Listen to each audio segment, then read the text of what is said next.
दिनै उदालगुरि जिल्ला फिसारि डिपार्टमेन्टनिफ्राय नैबे महनपुर भिसिडिसिनि सिङाव थानाय जेसेबांखिनि ना फिसिग्रा जोंहा आबादारिफोर दं बिथांमोनखौ मोनसे सांग्रांथि लाबोनो थाखाय मोनसे एवारनेस प्रग्राम बानायदों आरो बे एवारनेस प्रग्रामनि दारानि जिहेतु जोङो दासिमहालागै गोबां जोंहा ना फिसिग्राफोर दिनैसिमहालागै गोदोनि मिथिंगायारि माने नेमखान्थिजोंनो ना फिसियो बेवहाय माने जोंनो नांगौ जेसेबांखिनि साहिदा ना बेखौ जोङो मोनफुंनो हाया दा ओंखायनो फिसारि डिपार्टमेन्टनिफ्राय साइन्टिफिक भाबे ना फिसिनानै जाहाथे जोंनो नांगौ जानाय नाखौ बेयावहाय जोङो मोननो हायो आरो लोगोसेयै ना फिसिनायाव नांगौ बायदि हासार बाहायनानै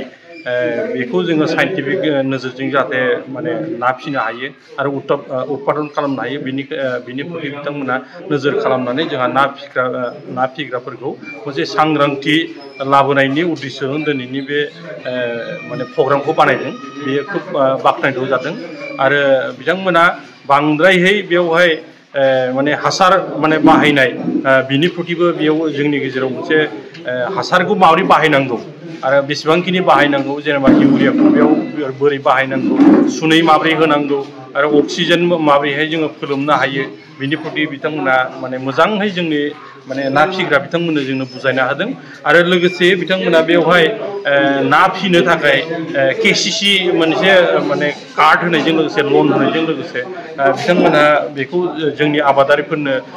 फर्म राननानै होदों आरो बेखौ माने रानना होनाया खोब मोजां जादों आरो लोगोसेयै बेवहाय लाइफ इन्सुरनिबो होदों जिहेतु मानसिया गोबां माने दुर्घटनाफोर जायो जाथावथारै एक्सिडेन्टफोर जानो हागौ दानो बेनि प्रति बिनामुल्य भारत सरकारनिफ्राय जे माने इन्सुर मोनसे होदों दा बेखौबो बिथांमोना होदों दा बे होनायजों रायजो राजाफोरा खोब मोजां मोनदों आरो बेबायदि प्रग्रामा जाहाथे जोंनि बे महनपुर भिसिडिसियाव जेरै जाबाय आरो गोबां भिसिडिसिनि जेरावबो जाथों आरो बिटिआरनि ओनसोलाव जाहाथे रायजो राजानि गेजेराव ना फिसिनायनि सोमोन्दै आरो ना फिसिनो थाखाय साइन्टिफिक भाबै जेरेखम जोङो फुख्रि जावनांगौ बोरैहाय जोङो ना माने फिसा फिसिनांगौ ना फिसाखौ बोरै बासिनांगौ बिनि प्रति माने नोजोर खालामनानै जाहाथे मोनफ्रोमबो भिसिडिसियाव जाहाथे बेबायदि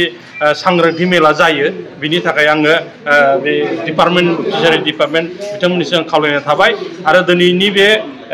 माने प्रग्रामखौ बानायनायनि थाखाय बे सांग्रांथि मेलखौ बानायनो थाखाय फिसारि डिपार्टमेन्टनि जोंहा बिटिआर सरकारनिसिम बिथांमोननिसिम आं रोजा रोजा साबायखर थेंक इउ महनपुर भिसिडिसित আমি ওদালগুৰি ডিপাৰ্টমেণ্ট ফিচাৰী ডিপাৰ্টমেণ্টৰ পৰা আমি পুখুৰীত অত্যাধিক সাৰ মানে ৰাসায়নিক সাৰ প্ৰয়োগৰ ক্ষেত্ৰত এখন সজাগতা সভা অনুষ্ঠিত কৰিছোঁ গতিকে আমি সচৰাচৰ এই মাজতে এইকেইদিন দেখি আছোঁ যে পুখুৰীত কিছুমান অসাধু ব্যৱসায়ীয়ে বা অসাধু পালকে কি কৰিছে যথেষ্ট পৰিমাণে ৰাসায়নিক সাৰ প্ৰয়োগ কৰিছে ৰাসায়নিক সাৰটো সচৰাচৰ আমাৰ যিটো প্ৰায় মানুহৰ দেহৰ বাবে ক্ষতিকাৰক গতিকে সেই বিষয়ে আমি এটা সজাগতা কৰিছোঁ আমাৰ মীন মহাবিদ্যালয়ে আমাক এটা পেকেজ অফ প্ৰেক্টিছত অন্তৰ্গত কিছু নিৰ্দিষ্ট পৰিমিত হাৰত ৰাসায়নিক সাৰ প্ৰয়োগৰ বাবে আমাক নিৰ্ধাৰণ কৰি দিছে সেই অনুপাতে আমি তেখেতসকলক ৰাসায়নিক সাৰ ইউৰিয়া কেনেকৈ দিব লাগে ইউৰিয়াও দিব লাগে কিন্তু অতি পৰিমিত হাৰত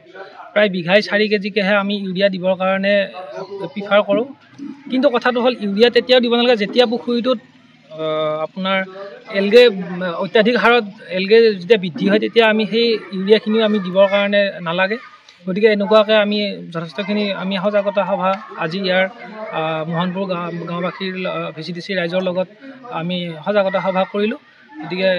তেওঁলোকৰ যথেষ্ট উপকৃত হৈছে ধন্যবাদ